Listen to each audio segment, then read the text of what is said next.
পরিবহন শ্রমিকদের অধিকারের লড়াইকে তীব্র করার ফের বার্তা রাখল বাম অটো শ্রমিক সংগঠন Tripura auto rickshaw workers union. আজ আগরতলায় সংগঠনের নবম রাজ্য সম্মেলনে মিলিত হয়েছেন অটো শ্রমিকরা। মেলার মাঠের বামেদের সদর মহকুমা কার্যালয়ে আয়োজন করা হয় রাজ্য সম্মেলনের। রাজ্যের বিভিন্ন প্রান্ত থেকে প্রতিনিধিরা অংশ নিচ্ছেন এই সম্মেলনে।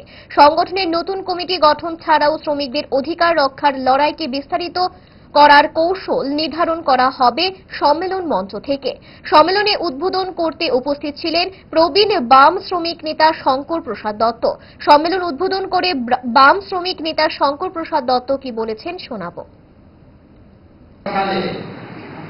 বিজেপি সরকার প্রতিষ্ঠিত হওয়ার পর যে সরকার সভ্যতার সকল রাস্তাগুলোকে অবলম্বন করে ত্রিপুরার মানুষকে ভুলভাবে প্রতিশ্রুতির বন্যা বইয়ে দিয়ে যারা সরকার গঠন করেছিল তারা ভেবেছিল যে বামপন্থী গণতান্ত্রিক আন্দোলনকে যদি দুর্বল করতে হয় তাহলে ত্রিপুরা রাজ্যে পরিবহন শ্রমিকদের শক্তিটা অত্যন্ত মজবুত।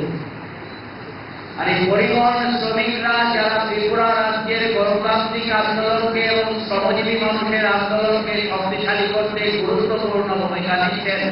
কোন রকমে নাকে মুখে গুজে সারাদিনের জন্য বেরিয়ে পড়া অম্বলের আর দোষ কি? তাই তারা 5 দশক ধরে গ্যাস, অম্বল ও পেটের সমস্যা একমাত্র